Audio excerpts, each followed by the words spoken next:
Voltando à nossa leitura comentada, hoje entramos na parte 2 do livro, A Jornada da Alma, uma introdução às tradições do mistério. Então, o que que nós vamos ver hoje, né, nessa parte 2 do livro? Nós vamos começar com o Hino da Pérola, né, é a parte introdução, né, é uma introdução da parte 2, né, e a gente começa então trazendo alguns símbolos, né, do Hino da Pérola, que vai nos ajudar muito nessa parte da a preparação, né. Então, vamos lá. Se o príncipe já havia se lembrado da sua verdadeira origem, por que ele ainda não podia retornar para casa? A carta havia chegado, mas a jornada ainda não havia terminado.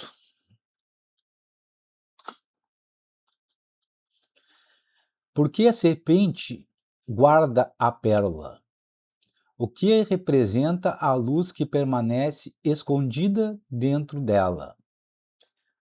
E por que essa luz pode ser ofuscada, mas nunca apagada?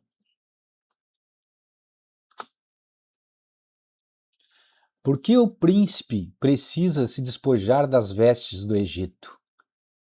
E o que essa preparação tem a ver com os sete céus, a Ogdod e os mistérios menores? Então, são essas questões que a gente vai responder hoje, né? Essa parte simbólica do hino da pérola, e a gente vai percorrer essa simbologia porque ela é importante para a gente entrar nessa parte de preparação, né, nas tradições dos mistérios.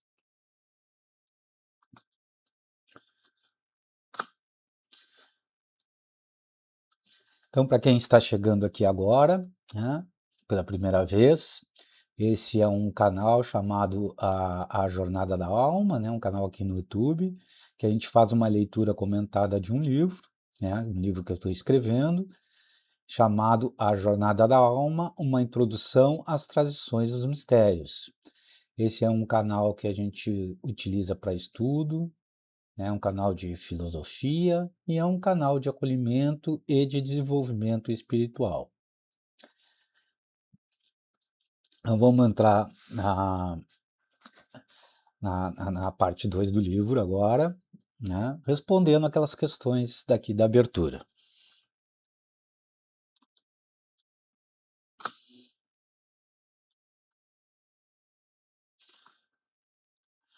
A preparação. Os mistérios menores, introdução à travessia do Egito.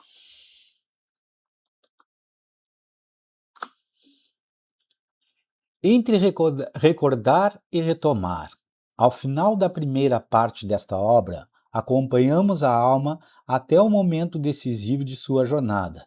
Depois de atravessar o esquecimento, experimentar a separação e reconhecer por meio do sofrimento e das próprias contradições que sua existência não se reduz às vestes que assumiu, ela finalmente recebe a carta do reino.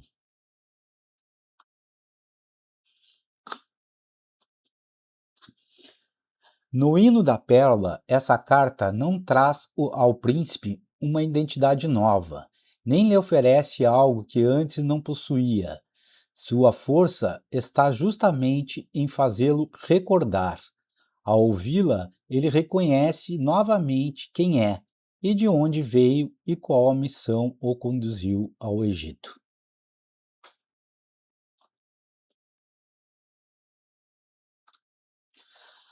Aquilo que permanecia encoberto pela identificação começa a retornar à consciência. Mas existe um detalhe nessa narrativa que agora se torna fundamental para a nossa caminhada. Quando o príncipe se recorda de sua origem, ele ainda está no Egito.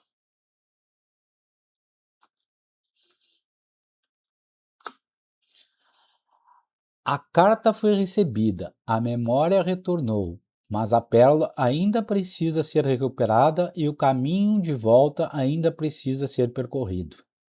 A recordação modifica profundamente sua relação com o lugar onde se encontra, porém, não elimina imediatamente as condições que produziram seu esquecimento.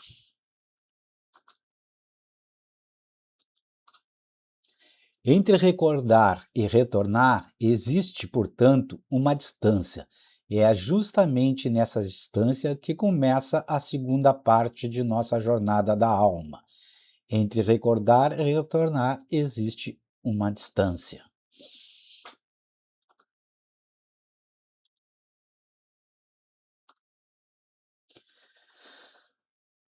Podemos compreender intelectualmente que não somos apenas o corpo, reconhecer a impermanência das emoções, observar a natureza transitória dos pensamentos e até perceber que a personalidade não constitui a totalidade de nosso ser.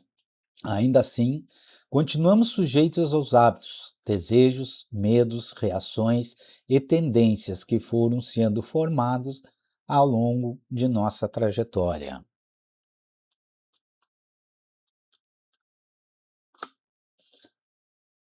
A compreensão abre uma possibilidade, mas essa possibilidade precisa tornar-se experiência. A carta pode revelar ao príncipe sua verdadeira identidade, mas não pode realizar por ele a travessia.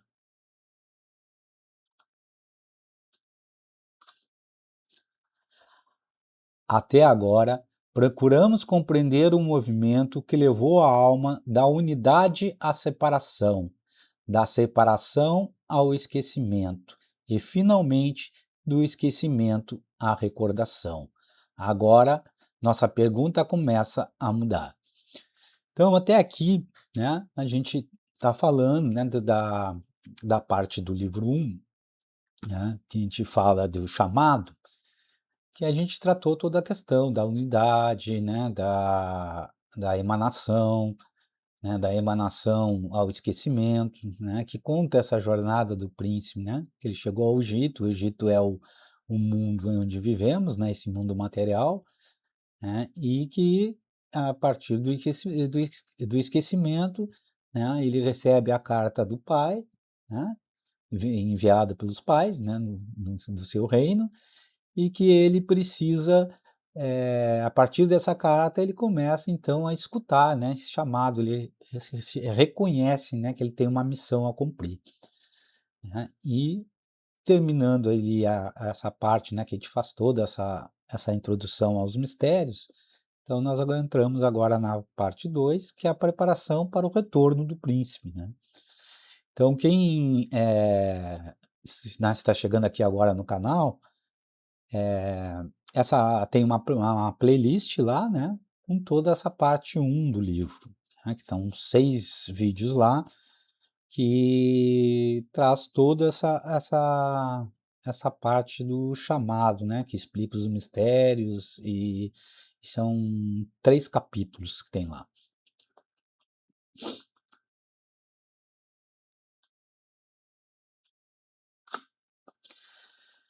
Já não se trata apenas de reconhecer por que nós esquecemos, mas de compreender como podemos trabalhar conscientemente com as forças que ainda nos mantêm ligado ao Egito. A jornada deixa de concentrar-se apenas na recordação da origem e começa a voltar-se para a preparação necessária ao retorno. Então agora nós vamos começar a tratar a preparação do retorno, tá.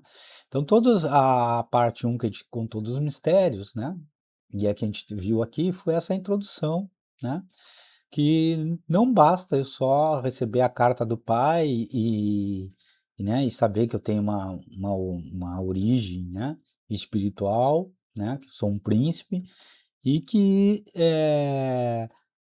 recordar que eu tenho uma missão, né, eu tenho que me fazer toda uma preparação para me retornar, né, e tem que recuperar a pérola, tá. Então a gente entra nessa parte do livro 2, né, que é a preparação, os mistérios menores, e aí a gente começa essa introdução com o hino da pérola, trazendo essa simbologia, né, que a gente trouxe lá nas aberturas, aquelas questões, e vamos tentar responder aqui agora, tá. O sentido dos mistérios menores. É nesse ponto que encontramos os mistérios menores. Nas antigas tradições iniciáticas, a passagem de uma condição de consciência para uma outra nunca foi compreendida como resultado de uma simples aquisição de conhecimento. Conhecer os símbolos, estudar as doutrinas ou compreender intelectualmente a estrutura dos mundos podia oferecer mapas importantes, mas nenhum mapa substitui a transformação daquele que pretendia realizar a jornada.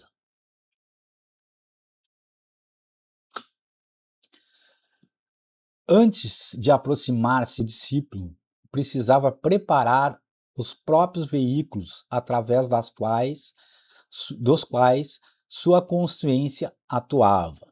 Era necessário aprender a observar, purificar, integrar e ordenar as forças que constituem sua experiência.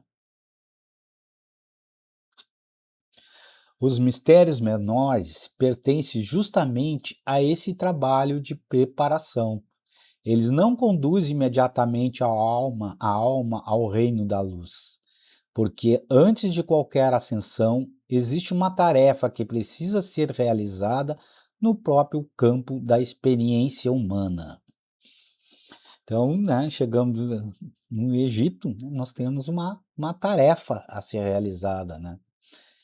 E essa tarefa começa com essa necessidade do príncipe, né, ao se lembrar da sua jornada, né, que ele tem que recuperar a pérola. Então agora começa essa preparação, essa jornada humana, né? Ele precisa dessa experiência humana para poder recuperar a pérola. O corpo, os desejos, as emoções, os pensamentos, os condicionamentos e as tendências kármicas não desaparecem simplesmente porque começamos a compreender nossa natureza espiritual.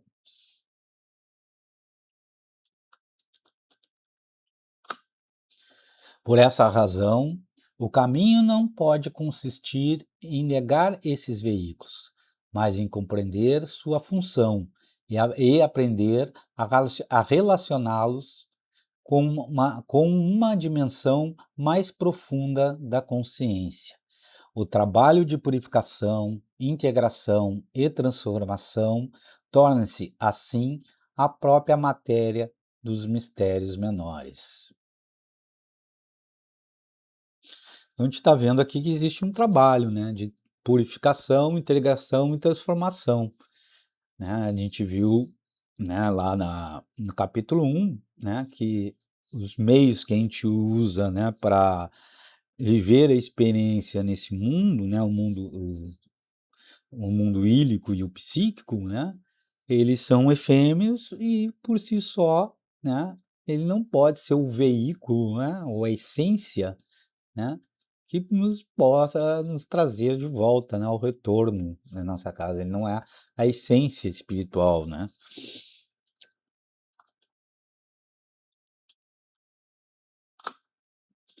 Essa preparação não deve ser confundida com uma tentativa de tornar a personalidade perfeita. O que se transforma é a relação que estabelecemos com ela.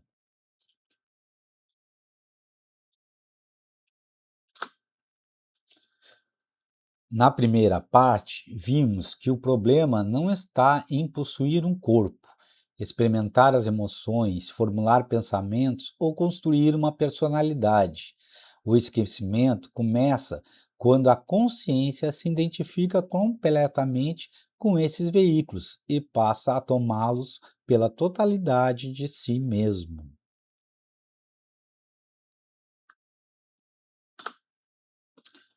Agora avançaremos um passo além. Será necessário compreender como essas diferentes forças atuam dentro de nós e o que acontece quando deixam de ocupar o lugar que lhes correspondem. A preparação não significa destruir aquilo que encontramos em nós, mas estabelecer uma nova relação com essas forças. Um desejo não precisa ser eliminado, simplesmente porque é um desejo. Uma emoção não precisa ser reprimida, porque perturba momentaneamente nossa serenidade. O corpo não precisa ser tratado como um obstáculo. E o pensamento não precisa tornar-se inimigo da vida espiritual. Cada dimensão possui uma função dentro da experiência humana. O problema surge quando essas forças atuam de maneira desordenada, competindo entre si e ocupando um centro que não lhe pertence. É dessa desorganização que nasce aquilo que no próximo capítulo começaremos a compreender através da antiga relação entre o caos e o cosmos. O cosmos é aquilo que ordena, o que está por trás, né? Aquilo que está imanente. E o caos é quando existem essas forças antagônicas, né? Que brigando pelo seu espaço, como se fosse várias partes competindo entre si.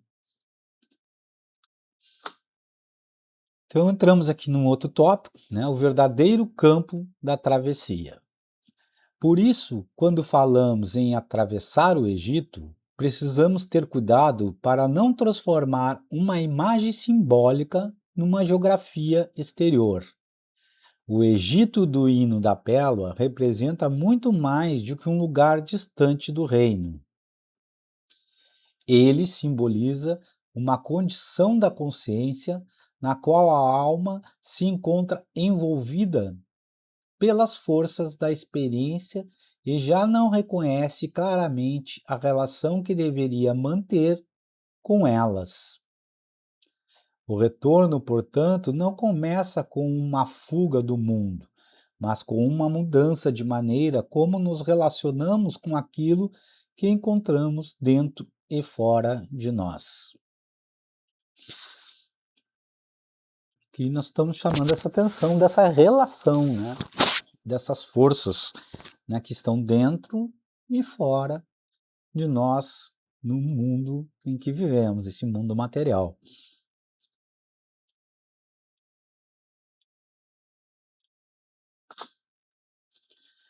É nesse sentido que o verdadeiro campo dos mistérios começa a revelar-se como um campo interior.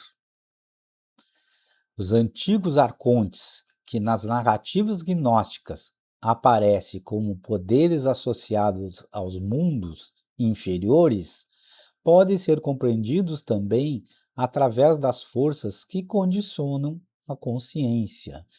Os arcontes representam essas forças que condicionam a nossa consciência na narrativa gnóstica. Os kleshas revelarão os mecanismos pelos quais ignorância, apego, aversão, autocentramento continuam alimentando o sofrimento. A roda do Sansara mostrará como essas forças se transformam em ciclos repetitivos de ação e consequência, né? Então, nós estamos trazendo aí algumas questões das tradições dos mistérios que nós vamos ver, né? Falando dessas forças, né? Dos arcontes, né? Essas forças que habitam os mundos inferiores, desculpa, né, que na verdade são forças internas, né, de condicionamentos. Também estamos vendo os kleshas, né, são mecanismos, né, de ignorância, apego, aversão, autocentramento, e isso também são forças que causam, né, esse ciclo de repetição das ações e consequências. Os três homens de Lanrim nos permitirão compreender diferentes orientações da consciência diante do caminho, enquanto as paramitas, os símbolos iniciáticos, os sete céus e a Ogdoad, nos oferecerão diferentes perspectivas sobre o processo de preparação, despojamento e transformação. né. Então a gente vai ver, né, esses 3 homens de Lanrim, né, a gente vai trabalhar em cima deles também, né. Eles são, momentos, né, momentos. Esses homens, na verdade, não são homens diferentes, né, mas são momentos da nossa própria experiência, né. As paramitas são as virtudes, né, a gente vai trabalhar com as questões das virtudes, né. Os símbolos iniciáticos, né, os 7 céus, que a gente vai trabalhar também, né, como esses 7 céus, essa simbologia dos 7 céus, nos ajuda nesse processo de preparação, né. E é o Gdode, né, que a Gdode é a meta, né, desse momento de preparação.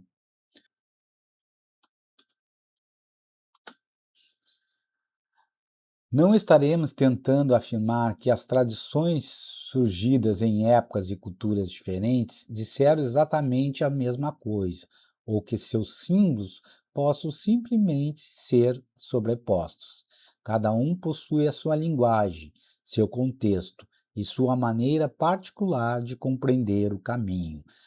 A gente está trabalhando aqui então com as tradições e mistérios, né? E com uma linguagem simbólica, né.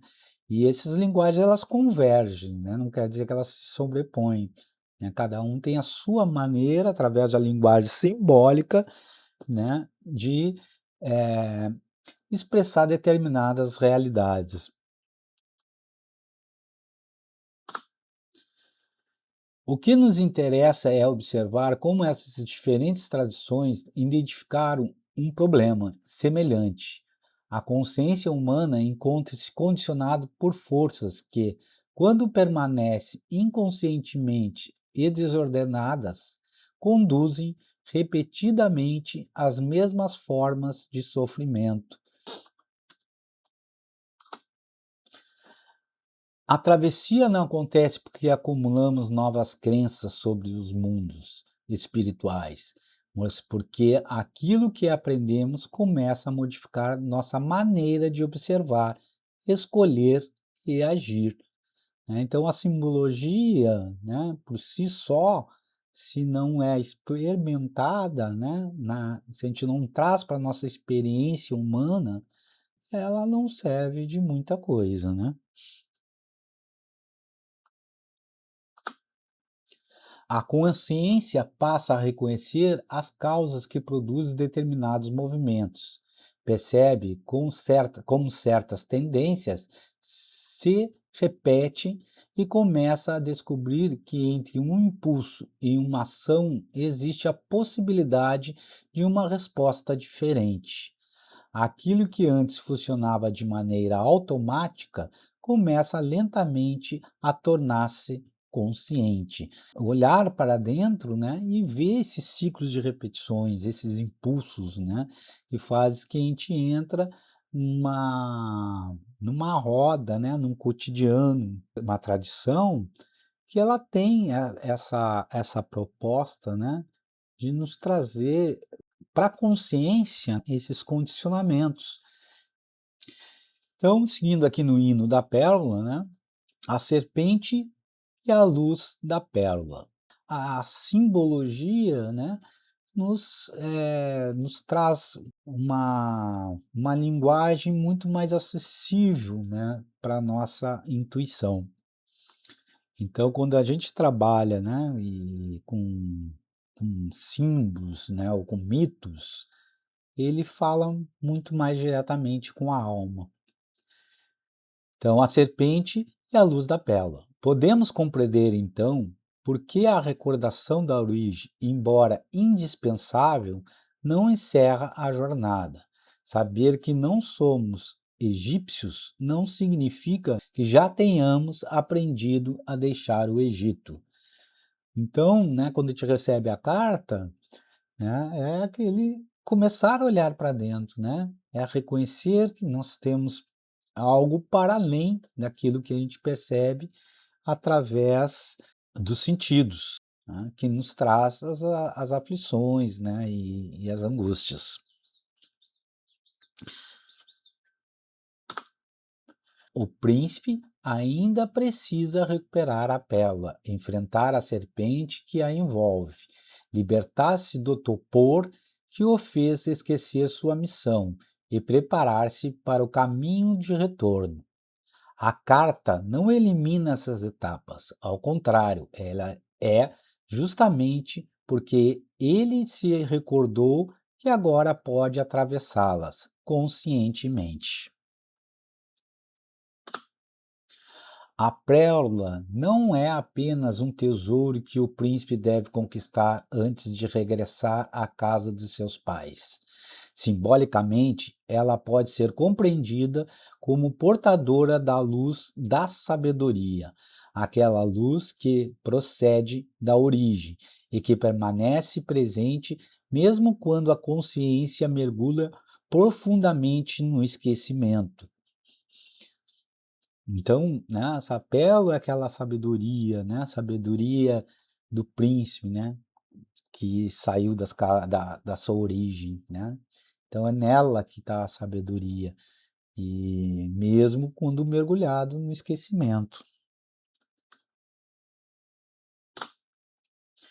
A missão do príncipe não consiste, portanto, em criar essa luz, mas em recuperá-la, onde ela se encontra envolvida e ofuscada pela força do Egito.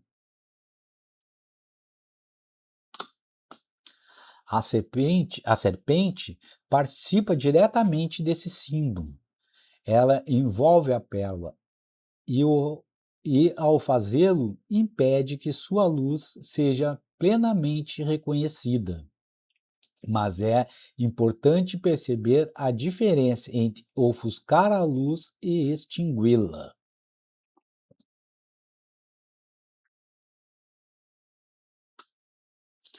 A serpente pode ocultá-la, cercá-la e mantê-la sob seu domínio, mas não possui o poder de apagá-la, porque essa luz não nasce do caos. Ela pertence à própria natureza divina da alma, a centelha emanada da origem e preservada em seu coração. Então, essa pérola, né, ela está no coração, né, da alma, né? Ela é aquela luz emanada da origem. Mesmo quando o príncipe esquece quem é, mesmo quando veste as roupas dos egípcios e adormece sob o peso dos seus alimentos, aquilo que nele procede do reino não deixa de existir. O esquecimento encobre a memória, não destrói a origem.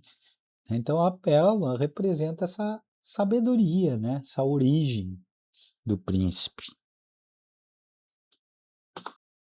Ela não precisa ser transformada numa representação do mal, né? Ela quem? A serpente, né? Se o caos é seu reino, a serpente expressa as forças próprias desse domínio, forças que atuam segundo sua natureza e que não reconhecem aquilo que pertence a uma ordem diferente. Então a serpente, ela representa esses condicionamentos, essas forças, né? E ela, nos mitos gnósticos, né, essa serpente, né, existe duas serpentes, né, mas não vamos entrar aqui porque é uma introdução, né?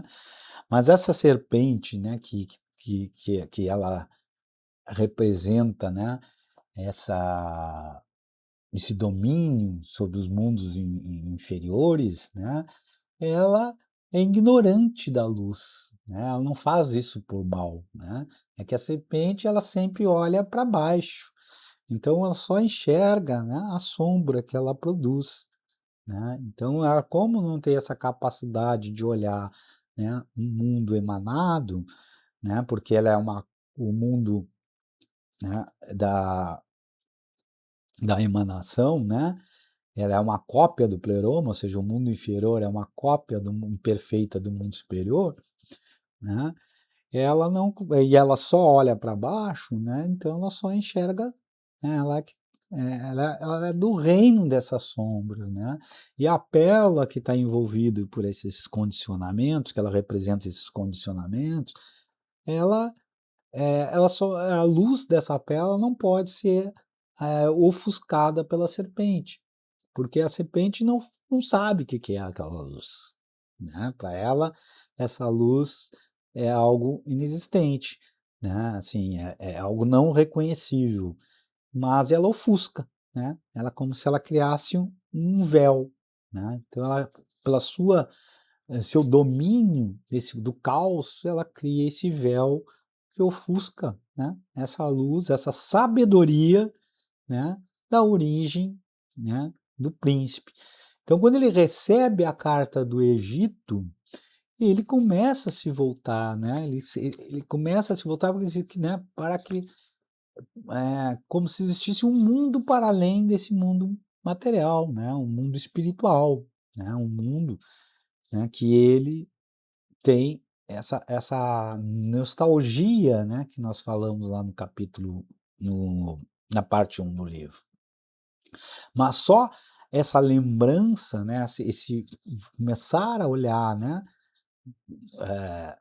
para esse chamado, né, dos pais, né, ele não adianta, ele precisa recuperar essa pérola, né, envolta pela serpente.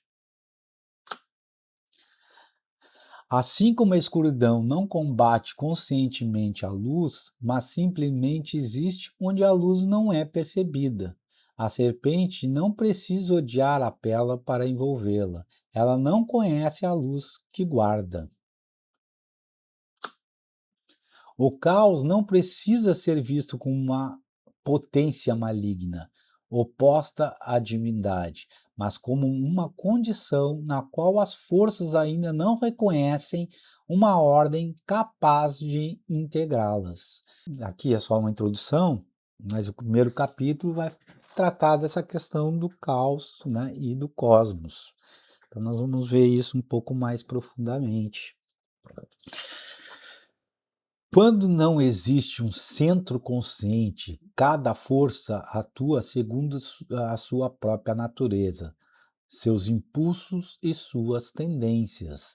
Então é isso, né? Começa a causar o caos, né? Nós temos lá as emoções, né, agindo de uma forma, nossos pensamentos, né, de uma forma, nosso corpo, e isso tudo começa a acontecer como se fosse cada um como um centro independente, né? E isso que vai causando nossas tendências e nossas aflições. O desejo deseja as emoções, reage. O pensamento constrói suas interpretações. O corpo procura preservar-se. E cada movimento pode reivindicar para si a direção da vida. Nenhuma dessas forças precisa ser má para que, atuando sem uma relação adequada com as demais, produzam desordem. É justamente essa desordem que permite à serpente permanecer simbolicamente em seu domínio. Recuperar a pérola significa permitir que aquilo que estava envolvido volte a irradiar sua luz, tornando possível enxergar de outras maneiras as forças que antes pareciam governar toda a existência. Então, é por isso que a pérola representa essa sabedoria, né? A sabedoria, ela vem como aquela que coloca a ordem, né, nesse caos, né? Ela é essa emanação divina. A sabedoria não destrói essas forças, ela revela a sua verdadeira posição. Quando a luz retorna ao centro, aquilo que estava disperso pode começar a encontrar relação, direção e sentido.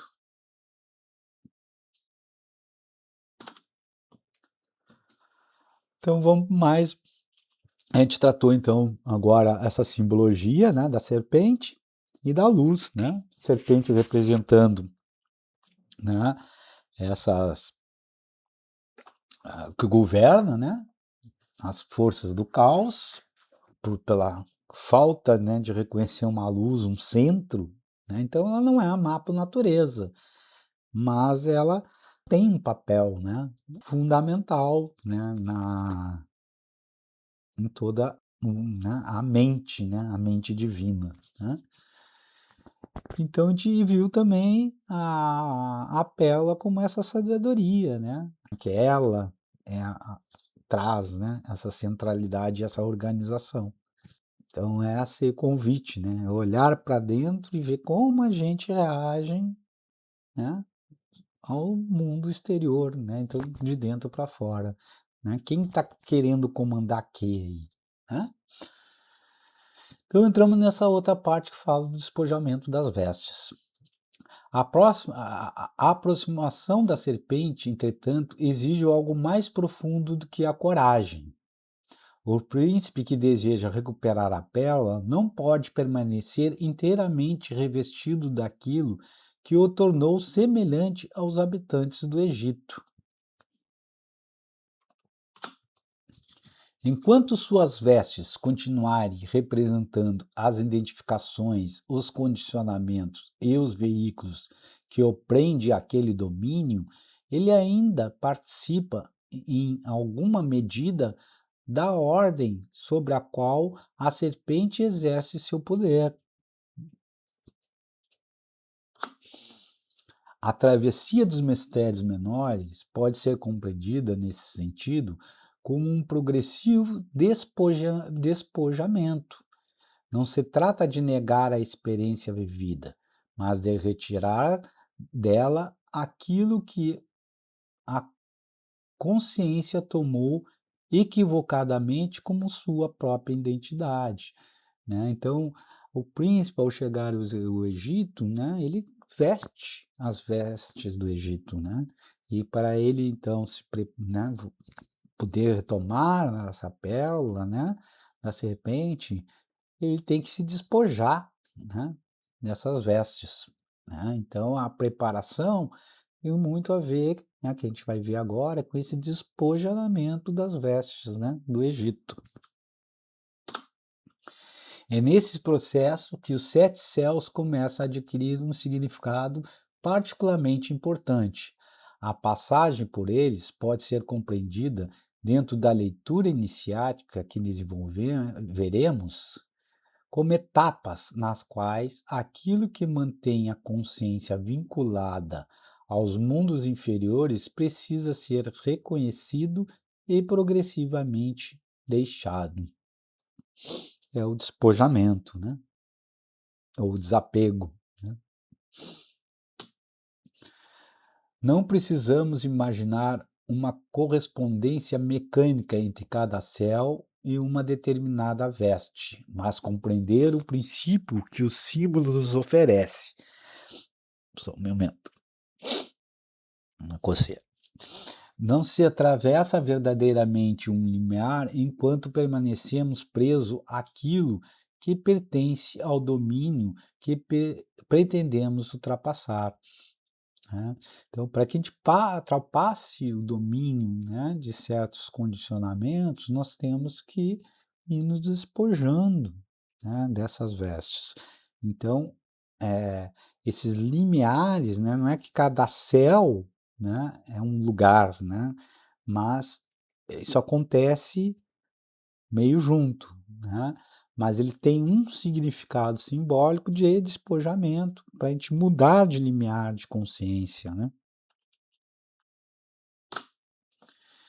Desejo, apego, ações, consequências kármicas e identificações constituem vínculos que não desaparecem simplesmente porque a alma recordou sua origem. Eles precisam ser compreendidos e transformados na própria consciência. Então, a gente precisa começar a olhar para dentro, né?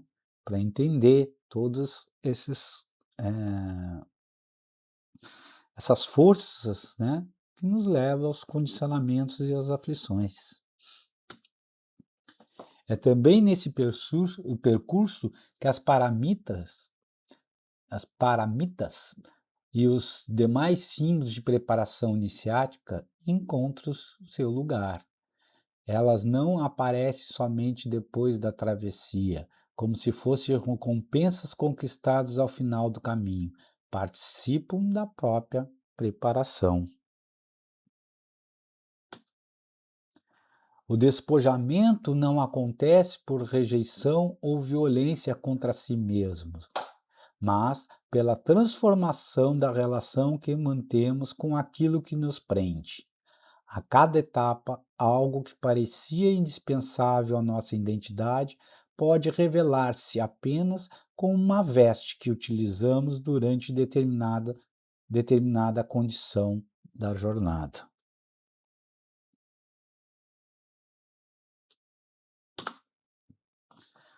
Pouco a pouco, o príncipe aproxima simbolicamente de uma condição de nudez. Não a nudez daquele que perdeu sua natureza, mas daquele que já não precisa cobri-la com aquilo que acreditava ser. Nós vamos ver, né, num, num dos sacramentos, chamado a comunhão, que nos gnósticos eles também entendiam como a câmara nupcial. E essa câmara nupcial, eu preciso vestir, que é o casamento entre a alma e o espírito, né, onde há esse retorno à unidade, né, esse casamento da alma e o espírito, eu preciso vestir as vestes de glória, né, que também está aqui no hino da pérola. Né? Então, é de um processo, né, iniciático. Nossa.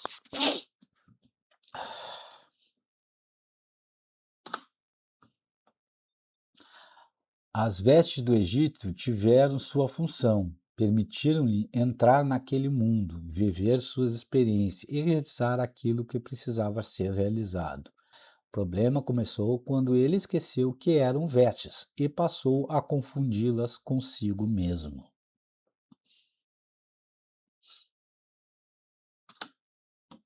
Despojar-se delas significa reconhecer que aquilo que nos serviu durante determinada etapa não precisa acompanhar-nos para sempre.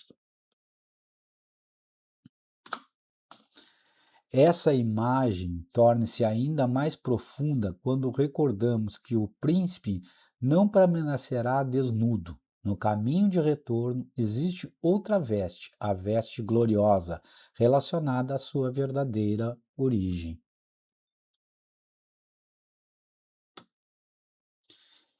Entre as vestes do Egito e as vestes de glória, existe, portanto, um momento decisivo na qual as antigas identificações já não podem sustentar a consciência, enquanto uma nova condição ainda precisa ser plenamente realizada. Mais adiante, quando nos aproximarmos da Ogdoad, poderemos compreender melhor o significado desse limiar. A serpente, então, não precisa ser vencida simplesmente pela força. Seu domínio está ligado a determinada condição de consciência. À medida que o príncipe se despoja das identificações que o tornavam súdito daquele reino, a relação com a serpente também se transforma. E a pérola permanece ali, luminosa, mesmo quando sua luz não pode ser percebida. A serpente pode envolvê-la, o caos pode ofuscá-la e o esquecimento pode fazer com que o príncipe deixasse de procurá-la, mas nada disso foi capaz de extinguir aquilo que ela contém. A luz não precisa ser criada pelo caminho, precisa ser desvelada. Ela pertence à natureza divina emanada no coração da alma. Ela esteve envolvida pela serpente, mas jamais pertenceu à serpente. Esteve mergulhada no caos, mas sua luz jamais foi produzida pelo caos. Recuperá-la não significa adquirir algo que nos faltava, mas reencontrar aquilo que, mesmo durante o mais profundo esquecimento, permaneceu silenciosamente presente. Essa palavra silenciosamente é muito importante, porque ao escutar, né, essa voz interior, é necessário silêncio, né? Porque se a gente estiver ligado com as perturbações do caos, né, esse, essas coisas, né, desejos, emoções, pensamentos, né, e essas coisas todas de forma turbulenta, a gente não consegue, né, entrar em silêncio, né, para reconhecer a nossa verdadeira origem, né, a sabedoria que está na pérola, que está no coração da alma.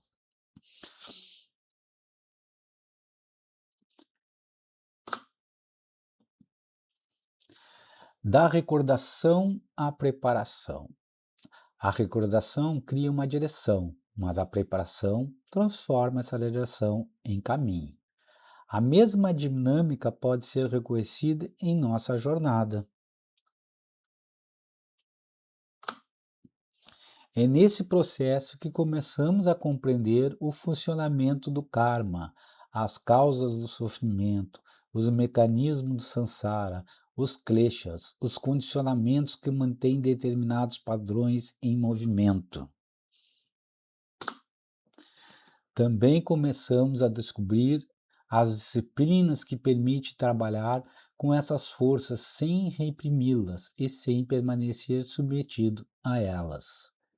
A ética, a atenção, discernimento, concentração, contemplação e sabedoria deixam de ser ideias abstratas e passam a participar da reorganização concreta da consciência. Então, para que a gente possa, né, colocar todas essas coisas, né, que estão disputando seu centro, né, disputando como sendo o centro, né, em si mesma, e colocar isso sob uma ordem, né, e essas coisas ainda têm um autocentrado, né, que tenta, que ele é necessário, mas ele tenta organizar, mas ele também não é um organizador disso, né, porque ele também, de certa forma, está envolvido na impermanência, né, no caos. Então, a gente precisa de alguns, fazer esse trabalho, olhar para dentro, né? E existem determinadas condições, né, que a gente precisa criar, né? Então, para que a gente possa não brigar, né, contra a serpente, contra essas forças, mas que a gente possa despertar a luz interior, né? Então, a ética, a atenção, o discernimento, concentração, contemplação e sabedoria são necessárias para que a gente possa, então, começar a fazer esse trabalho, né, de despojamento dessas vestes, né, para que a gente encontre o verdadeiro essência, o verdadeiro centro que existe dentro da gente. Por isso, os mistérios menores não representam uma etapa inferior no sentido de serem menos importantes. São menores porque dizem respeito ao trabalho preparatório que antecede as realizações mais profundas dos mistérios maiores. Mas aquilo que realizamos aqui determinará as condições daquilo que poderá acontecer depois. Então, os mistérios menores, né, que é essa parte 2. Depois nós temos a parte 3, que é os mistérios maiores, né, do livro, e depois temos os grandes mistérios. Mas essa parte dos mistérios menores é essa parte de preparação, que nós vamos trabalhar aí em 5 ou 6 capítulos.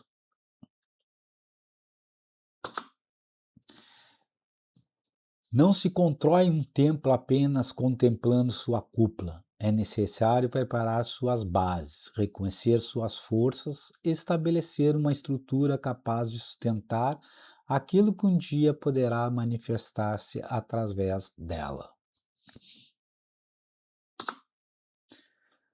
Percurso que virá. Ao longo dessa segunda parte, acompanharemos esse processo passo a passo. Então, nós temos aqui 6 capítulos, né? Essa, então, a gente viu hoje foi a introdução. O primeiro capítulo é o Caos e o Cosmos, os Kleshas e o Sansara, os 3 homens de Lanrim, paramitas e símbolos iniciáticos, mundos inferiores e os 7 céus, e a Ogdoad. Então, esses são os capítulos de preparação, né? Para a gente criar esse alicerce, né? Para recuperar a pérola, né? Da serpente e despojar das vestes do Egito.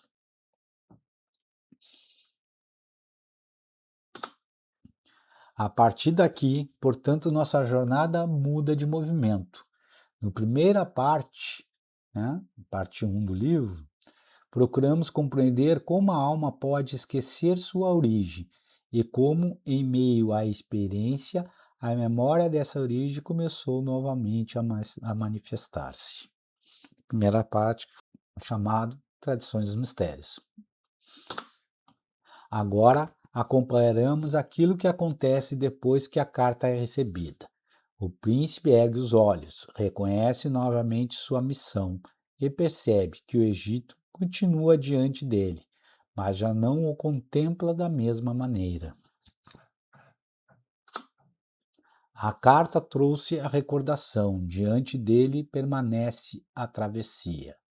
As vestes que um dia lhe permitiram confundir-se com o Egito precisarão ser reconhecidas e, no momento adequado, deixadas.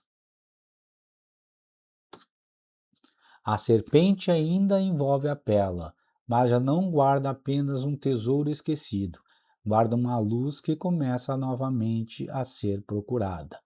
A carta do reino já foi recebida, o chamado já foi ouvido, agora começa a travessia.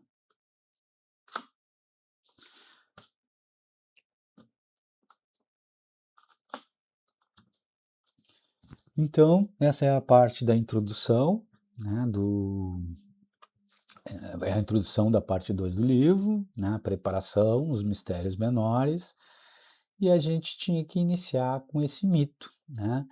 A gente viu o mito, a primeira parte do mito é a descida do príncipe até o Egito e a carta, né, o recebimento da carta, né?